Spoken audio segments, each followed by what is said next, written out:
আসসালামু আলাইকুম everyone, welcome back to my channel Sharmin kitchen. কাছে কিংবা দূরে, দেশে কিংবা দেশের বাহিরে যে যেখান থেকে এই মুহূর্তে আমার ভিডিওটি দেখছেন, আশা করছি আল্লাহর অশেষ রহমতে সকলে অনেক বেশি ভালো আছেন এবং নিরাপদে আছেন। আজকে আমি আপনাদের সাথে শেয়ার করব যে রেসিপিটা, সেটা হচ্ছে বাংলাদেশি চাইনিজ রেস্টুরেন্ট স্টাইলে চিকেন ফ্রাই। আর এই চিকেন ফ্রাইটা কিন্তু চায়না বা থাইল্যান্ড কোথাও খুঁজে পাবেন না, কারণ এই রেসিপিটা হচ্ছে বাংলাদেশি, চাইনিজ আর থাই রেস্টুরেন্টের শেফদের একটি ইউনিক ক্রিয়েশন।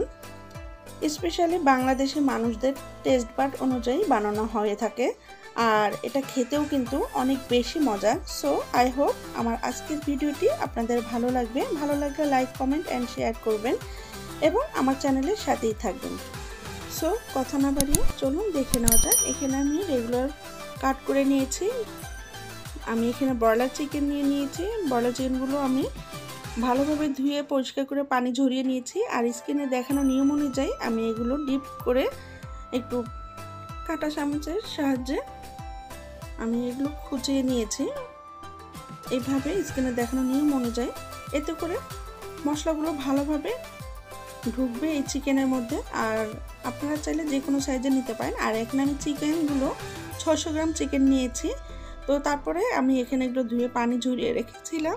এবার এখানে আমি হাফ টেবিল চামচ আদা বাটা, হাফ টেবিল চামচ রসুন বাটা অ্যাড করেছি। দিয়েছি হাফ টেবিল চামচ শুকনো মরিচের গুঁড়ো, দিয়ে দিলাম হাফ টেবিল চামচ ধনিয়া গুঁড়া, হাফ টেবিল চামচ জিরা গুঁড়া। এই মুহূর্তে যেসব আপু ও ভাই আমার ভিডিওটি দেখছেন, একটি লাইক দিতে ভুলে গিয়েছেন, প্লিজ একটি লাইক দিয়ে ভিডিওটি কন্টিনিউ করবেন। না হয় তারপরে আপনাদের মূল্যবান কমেন্ট আমাকে জানাবেন লিখে। তারপর আমি এখানে অ্যাড করলাম 1 টেবিল চামচ টমেটো সস, হাফ টেবিল চামচ ওয়েস্টার সস, আর দিয়ে দিলাম হাফ টেবিল চামচ লাইট সয়া সস, আর দিয়ে দিলাম স্বাদ মতো লবণ। তবে আপনাদের হাতের কাছে যদি থাকে টেস্টিং সল্ট দিতে পারেন, তবে আমার হাতের কাছে ছিল না আর আমার ঘরে পছন্দও করে না, এই জন্য আমি এই টেস্টিং সল্টটা দিলাম না। তারপর হাতের সাহায্যে মেখে নিয়েছি। আমার অসাবধানতার কারণে স্কিপ হয়ে গেছে, আমি এখানে 1 চা চামচ হোয়াইট গোলমরিচ গুঁড়ো দিয়েছি। আপনারা চাইলে কালো গোলমরিচের গুঁড়ো দিতে পারেন। তারপর আমি হাতের সাহায্যে ভালোভাবে এটা মেখে নিলাম। মেখে নিয়ে আমি 30 মিনিটের জন্য রেস্টে রেখে দিব। তবে আপনাদের হাতের কাছে সময় থাকলে 2 ঘন্টা অথবা ওভারনাইট রেস্টে রেখে দিতে পারেন। 30 মিনিট পরে ফিরে এলাম, দেখুন। এরপরে আমি এখানে দিয়ে দিচ্ছি হোয়াইট ভিনেগার 1 চা চামচ পরিমাণ, অথবা সিরকাও বলতে পারেন। তারপর দিয়ে দিলাম এখানে 1/4 কাপ ময়দা। এবার সাথে অ্যাড করছি 1/4 কাপ কর্নফ্লাওয়ার দিয়ে এখন আমি ভালোভাবে মেখে নিব। আর আপনারা অবশ্যই খেয়াল করেছেন আমি কিন্তু আগে ডিম দেইনি, কারণ হচ্ছে না হলে যখন আমরা চিকেনটা ম্যারিনেশনের জন্য রেখে দিই, মশলাগুলো কিন্তু ভালোভাবে প্রবেশ করে না। এর জন্য ডিমটা এই মুহূর্তে দিতে হবে। তো আমি এখানে রুম টেম্পারেচারে থাকা একটি ডিম নিয়েছি। ডিমটি ভালোভাবে ফেটিয়ে নিয়ে এখান থেকে আমি অর্ধেক দিয়েছি, কারণ যদি চিকেনটা 1 কেজি থেকে 1.25 কেজি ওজনের হতো তাহলে আমি পুরোটা ডিমই দিতাম। তো এখানে যেহেতু 600 গ্রামের মতো আছে, এই জন্য আমি অর্ধেকটা দিয়েছি। দিয়ে এখন হাতের সাহায্যে ভালোভাবে এখন ওটা আমি মেখে নিব। আর এভাবে যদি মেখে দেওয়া হয়, আর কর্নফ্লাওয়ারটা দেওয়ার কারণে কিন্তু অনেক বেশি ক্রিস্পি হয়, খেতে কিন্তু অনেক বেশি মজার হয়ে থাকে। এই মুহূর্তে যেসব আপু ভাইয়া আমার ভিডিও দেখছেন এবং আমাকে সাপোর্ট করছেন লাইক, কমেন্ট ও শেয়ারের মাধ্যমে, তাদেরকে অসংখ্য ধন্যবাদ। তারপরে দেখুন ঠিক এইভাবে যখন কোটিং হবে তখন বুঝে নেবেন যে পারফেক্টভাবে এটা ম্যারিনেশন করা হয়ে গিয়েছে। আর কোটিংটা যখন এভাবে করবেন তখন দেখবেন এটা ভাজার পরে অনেক ক্রিস্পি হবে, খেতেও কিন্তু অনেক বেশি মজার লাগবে। তারপর সরাসরি চুলায় চলে গেছি। পর্যাপ্ত পরিমাণ তেল দিয়ে চুলায় প্যান বসিয়ে তেল গরম করে নিয়েছি। একেবারে হাই হিটের যে তেলটা গরম করবেন তা করবেন না, তাহলে কিন্তু এতে করে চিকেনটা দিলে খুব দ্রুত কালার এসে যাবে এবং খেতে কিন্তু ভালো লাগবে না। তো যাই হোক, তেলটা যখন মিডিয়াম গরম হয়েছে ওই মুহূর্তে আমি একটি করে আমি লেগ পিসগুলো দিয়ে দিলাম। প্রথমেই দিয়ে আমি মিডিয়াম টু লোতে এখন আমি এটা ভেজে নিচ্ছি, কারণ কোটিংটা দিয়ে আর নাড়াচাড়া করা যাবে না, নাড়াচাড়া করলে কোটিং কিন্তু ভেঙে যাবে। তো এই জন্য একটু সাবধানের সাথে এগুলো উল্টিয়ে পাল্টিয়ে ভেজে নিতে হবে।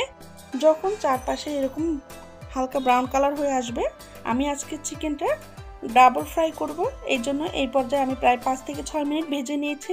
ভেজে তারপর আমি এই চিকেনগুলো একটা কিচেন টিস্যুতে উঠিয়ে রাখলাম। এতে করে ভিতরে একটা জুসি ভাব থাকবে এবং উপরে ক্রিস্পি হবে। এবার পরবর্তীতে বাকি যে চিকেনগুলো আছে আমি দিয়ে ভেজে নিলাম। ভেজে এখন এগুলো আমার দেখুন একইভাবে আমি ভেজে নিয়েছি। নিয়ে এগুলো আবার অন্য আরেকটি পাত্রে উঠিয়ে নিচ্ছি। নিয়ে তারপর আগে থেকে যে আমি ভেজে রাখা চিকেনগুলো রেখেছিলাম সেই চিকেনগুলো এখন আমি ভেজে দিব।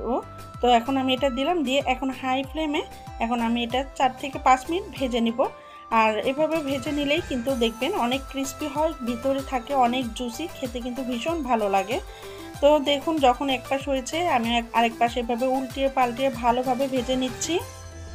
এই পর্যায়ে দেখুন এক পাশ লাল হয়ে গেছে, তারপরে আমি আবার অপর পাশে লাল করে নিচ্ছি। আমি আমার পছন্দ অনুযায়ী কালার করে ভেজে নিয়েছি। ঠিক আমি 4 থেকে 5 মিনিট ভেজে নিয়েছি। আমার চিকেন ফ্রাইগুলো হয়ে গিয়েছে। তো আমি একটি একটি করে এগুলো কিচেন টিস্যুতে উঠিয়ে নিচ্ছি। নিয়ে বাকি যে চিকেনগুলো আছে ওগুলো আমি এখন এখানে দিয়ে ভেজে নিব। আমার চ্যানেলে যারা নতুন যুক্ত হয়েছেন প্লিজ আমাকে সাপোর্ট করার জন্য আমার চ্যানেলটি সাবস্ক্রাইব করে পাশে থাকা বেল বাটন অন করে রাখবেন। এতে করে নতুন কোনো ভিডিও আপলোড দিলে সবার আগে নোটিফিকেশন পেয়ে যাবেন। তো আমার সম্পূর্ণ চিকেন ভাজা হয়ে গেছে, আমি এখন আপনাদের সামনে পরিবেশন করে দেখাচ্ছি। তৈরি হয়ে গেল আমার chicken fry. Sharmin cake and pastry আমার এক ফেসবুক পেজ আছে, পেজ থেকে দেখলে ফলো করবেন। এবং আমার ভিডিওটি আজকে আপনাদের কাছে কেমন লেগেছে চাইলে কমেন্ট করে জানাতে পারেন। আপনাদের সুন্দর সুন্দর কমেন্ট করতে আমার খুবই ভালো লাগে। ভালো লাগলে এর পরিবর্তে আমি নতুন নতুন কন্টেন্ট তৈরি করতে অনেক বেশি মোটিভেট হই। আমার আজকের ভিডিওটি আপনাদের কাছে কেমন লাগলো চাইলে কমেন্ট করে জানাতে পারেন। ভালো লাগলে লাইক, কমেন্ট এবং শেয়ার করবেন এবং আমাকে সাপোর্ট করবেন, আমার চ্যানেলের সাথেই থাকবেন। ভালো থাকবেন, সুস্থ থাকবেন, সবাই সবাইকে সাপোর্ট করবেন। পরবর্তী ভিডিও দেখার আমন্ত্রণ জানিয়ে আজকের মতো এখানে বিদায় নিব। তো এর আগে আপনাদের দেখিয়ে দিচ্ছি, আজ যেহেতু এখন রমজান মাস, তো সেই জন্য আর এটা ভেঙে বা খেয়ে দেখাতে পারলাম না কেমন হয়েছে। তবে যখন খেয়েছি মাশাআল্লাহ অসাধারণ হয়েছে, আমার পরিবারের সবাই খুবই পছন্দ করেছে। তো যাই হোক, এভাবে আপনারা আমার পাশে থাকবেন। তো সবাই সবাইকে সাপোর্ট করবেন। আজকের মতো এখানে বিদায় নিচ্ছি। আল্লাহ হাফিজ, আসসালামু আলাইকুম।